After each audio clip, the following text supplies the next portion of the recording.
So let's look at planes. Planes in R3, 3 dimensions.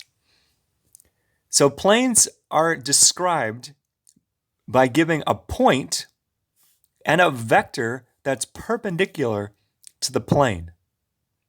So you have to kind of imagine this in 3D. I'll draw a picture in a second. But if I have a point in space, like the tip of my finger, and I have a vector that's perpendicular to my plane, then that completely describes a plane. You really have to try to imagine it. Equations in general for planes look like this. A constant a, b, c, and d satisfy ax plus by plus cz is equal to d. So here's the main picture. Now you really got to understand this picture to understand planes. So I'm going to draw my 3-dimensional axis system. So there's my z-axis going straight up, my x-axis coming in perspective out of the page, and my y-axis to the right.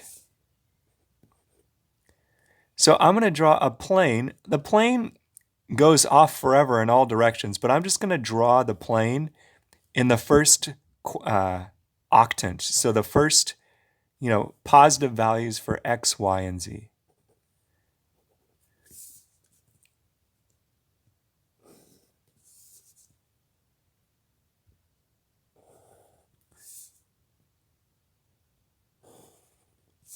All right, so I'm going to erase this so it kind of looks like I have a translucent plane in R3. Okay, so there's my plane. Now, I'm given a point on the plane. So let's say I know a single point on the plane. So maybe I know that point there. Let's say that's the point ABC. And let's say I also know a vector that's perpendicular to the plane. So a vector that's sticking straight out of the plane. I'm going to try to draw one. So I'm going to try to draw a vector that's coming out of the plane at a 90-degree angle from the plane. So a perpendicular vector. That's supposed to be 90 degrees coming straight out of the plane. Let's say that's the vector v, and maybe the vector v is given by v1, v2, v3. Okay, well, how do I describe the plane? Here's the idea.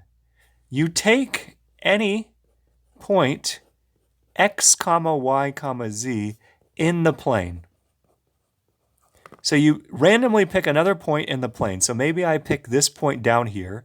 That's in the plane. That's my point x, y, z. Then I'm going to form the vector that starts at the point ABC and ends at the vector, the point xyz. So the first thing I'm going to do is take a point randomly, xyz in the plane. The next thing I'm going to do is draw a vector that starts at ABC and ends at xyz. So I'm going to draw this vector here in red. Okay. Then, if I take the dot product of the red vector with my perpendicular vector, I get 90 degrees. So this here, the angle between the two vectors is 90 degrees. So then, the dot product of the red vector with my perpendicular vector is 0. So we know that if two vectors are at a 90-degree angle, then their dot product is 0. So that means that the vector x minus a, y minus b, c minus z, dotted with my perpendicular vector v1, v2, v3, should equal 0.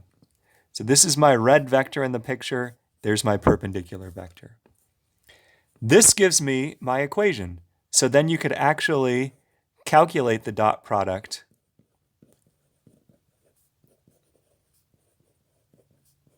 if you calculate the dot product, expand it out, you'll find the equation for a plane. Okay, so that was very abstract. Let's do an example with some concrete numbers to see what this would look like in practice. So let's find the equation for a plane that, let's say, contains the point 0, 1, 0 and is normal to or perpendicular to